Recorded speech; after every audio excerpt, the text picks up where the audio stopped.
Hi LaterCon, so lovely to meet you. My name is Chrissy and I manage PR and influencer marketing here at Later. Over the past 10 years, I've had the opportunity to work with and for some amazing companies. Health Canada, Lululemon, Sage Wellness, Red Bull, and of course, Later. Some of my favorite projects have included working on product collaborations with Jillian Harris, a partnership with Do Edit, Caitlin Bristow's Scrunchie Company, and a collaboration with Sarah Nicole, aka The Bird's Papaya. And of course, most recently, getting to connect with all of the amazing speakers here at LaterCon. Okay, let's start with a fun fact. Did you know that by 2022, it's estimated that the influencer marketing industry will be worth upwards of $15 billion? Last year, we saw around an $8 billion industry, so this is huge. Today, I'm going to be touching on 3 of the big questions I'm asked so often when first diving into influencer marketing: sourcing, budget, gifting. Let's start by setting the stage. Take a moment and bring to mind your favorite small business. It actually could even be your small business. So imagine putting yourself in their shoes.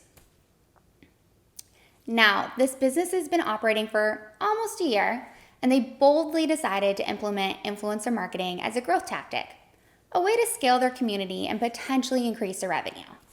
After all, the more people who know about you and identify with your brand or your product, the more likely you are to increase your revenue. So let's get the word out there. So first things first, whenever I first start to work with a company, my question always is, do we have a client, guest, consumer, user persona? By this I mean, do we know who would benefit from our product? Who's most likely to use our product? And what needs are we solving for with our product? Now, this question is just skimming the surface because unlike the amazing humans that are designing and building the product, we then have to take that information and do something else with it. This is what I call the magic potion part. It really comes down to putting our psychology cap on, and let me explain. If we know the problem the product is solving for and the type of person most likely to purchase, then we have to think about the influencers who have the personas in their collective or their community. Now from here, there are 2 other important things to consider: the values of your company and the influencer who is a great fit for the size of your company today. You are going to grow and it is going to shift and change. So being clear on your company values when you start to source influencers is incredibly important. Is sustainability a core value? You'll definitely want to be looking for people who also believe this. Cruelty-free, honesty, inclusion.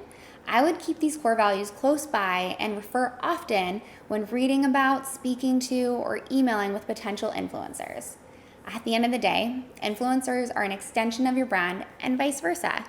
Influencers want to feel as though they are aligned with the business they are using and the products they are sharing with their community.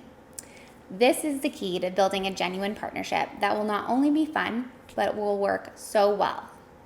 1,000 followers, 100,000 followers, 5 million followers. Are we going to be partnering with Reese Witherspoon? It's easy to get caught up in the stargaze of potentially working with our personal idols. But let's remember, we have our business hats on. So if you're a small business starting out, I highly recommend focusing on local influencers that might already be familiar with your brand or your product. Strategically, I would identify those with 10,000 followers or more because you'll potentially want them to do the Instagram stories and include the swipe up to your .com or your product. This is where you could embed UTMs in your affiliate links, but that's a whole other session. Now remember, the bigger the following and engagement, the more money you will need to potentially allocate, which leads me to my second question: budget. How much do I need to spend? The word budget alone can seem daunting, especially if you've never forecasted or allocated a certain amount towards influencer marketing. In this session, I wish I could say there was a certain dollar amount that you should allocate, but there are far too many factors, so let's just talk about a couple of tips. And side note, please know you're not alone. There are still so many times when I'm uncertain about how much I should put towards a certain campaign or strategy. However, I have some insight and a few golden rules I like to follow that help relieve a little bit of that anxiety when it comes to working with the unknown. Let's start with a high-level overview. Typically, I work from a 25-75 rule, which means 25% of my overall budget is spent on top-of-funnel marketing, aka getting the eyeballs on the product, and 75% is spent on driving traffic and direct conversion. You need to do whatever is comfortable for you though, so this might vary a little bit. However, you should know that until the influencers start to talk about your product, show genuine love and use of how it fits into their life, some of the budget will have to be spent on warming up the waters. So don't expect conversion and traffic to happen after one post unless the product is something they've already talked about before, it's an obvious fit, or it has a sentiment. Of course they use that product. Now, time to get clear on your objectives. Is this a standalone objective, working with influencers as a tactic for growth, or is this to support a larger company campaign? If it's part of a larger company campaign, you might want to consider allocating more funds to increase the brand awareness through impressions and reach, rather than focusing on traffic and conversion. This is because other elements of the campaign will most likely carry the audience down the funnel. It's smart to tap into the influencer's audience and invite them to take part of whatever campaign message the company's introduced. If it's a standalone initiative, I would stick to the 25-75% rule. Let's quickly talk about the 75% of your budget you will be able to objectively quantify. Say we have $10,000 to spend and our goal is to have 1,000 new paying customers. We will look at the cost of acquisition. How much are we willing to spend to invite someone in the door and purchase from us? This means we have to be comfortable with spending $100 on each new paying customer. Here's where you need to decide on what the lifetime value of your customer is. If it's $500, spending $100 on getting them through the door and helping them make their first purchase might be worth it. Now, the 75% also accounts for the amount of traffic you are seeing. This means you might have 500 people come through the door and only 1/3 of them turn into new customers. Now, if we look at this as a whole, in the example, we could say 75% of the budget drove 5,000 people to visit our store and converted 1,000 of them into new paying customers. This is amazing. Okay, one last thing on budget. If this is your first time working with an influencer, you might be wondering, but Chrissy, how much should I pay someone? Here is what I will say.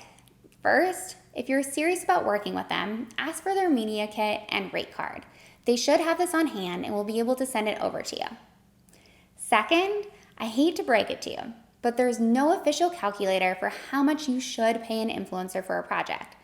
This is because it depends on what social media channel you're asking to be featured on, the type of content you're requesting, and a few other factors.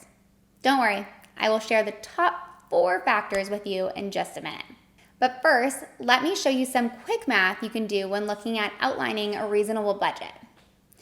Typically, when looking to partner, you can do what I like to call napkin math.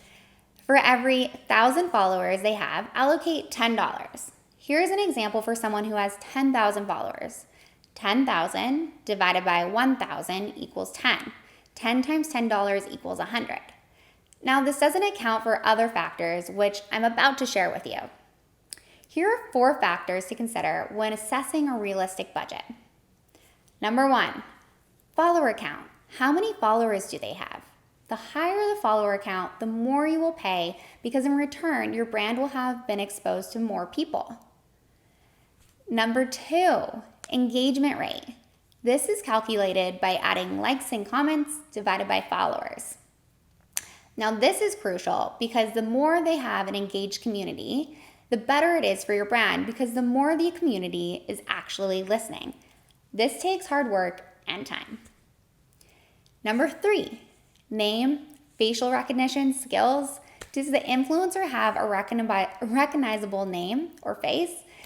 If so, you're most likely going to have to pay for their likeness. For example, if you want to partner with Oprah, you should expect to pay for the association between her and your brand. Number 3, quality of content. Are you expecting the influencer to have a photographer or a videographer, or are they able to shoot on their iPhone? iPhone and content is amazing too. Number 4, exclusivity. Are you expecting the influencer to be exclusive with your brand? If so, for how long? The longer the period of exclusivity is, the more you will be asked to pay. Finally, let's quickly touch on gifting. Walk before you run.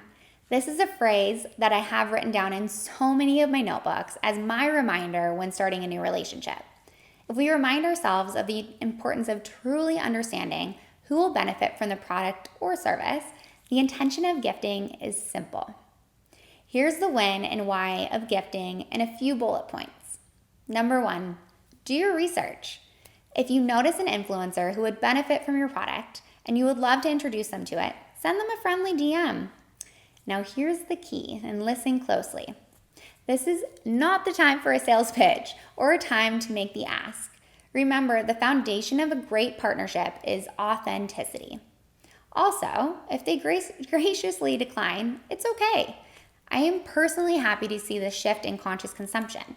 Rather than people wanting more and saying yes, yes, yes, we're starting to see people choose mindfully what they'd like to fill their lives with. Now, if the influencer says, yes, I would love to try your product, here's my mailing address, this is a huge win. They're willing to give it a go. Now, this doesn't mean you will automatically see them post about it. This means they've created space in their routine to test out your product. I would encourage you to send along some personalized education with your product. Based on what you know about them, how do you see them using it? What's a fun fact about your product you'd like to share with them? Now, if influencers are reaching out to you asking to try your product, this is great. Maybe there are some tester sizes or smaller bundles you'd like to offer when someone is wanting to try your product. Or maybe it's an influencer you've had your eye on for quite a while and you want to send them a customized selection of your product. Again, I'd encourage you to prioritize the importance of building the relationship and trying the product over making the ask. Most likely, if the influencer is interested in the product, tries it, loves it, they will want to share it with their community. It will feel so natural and automatic. Sourcing, budget, gifting, we're just skimming the surface of hot topics in the world of influencer marketing. Remember, the community that uses and talks about your product is an extension of your brand. We want to set a solid foundation, and this all starts with an authentic relationship. I wish you all of the best, and if you ever have any questions, you can find me over at Chrissy Abram on Instagram. I'm always happy to connect with new friends in the digital space.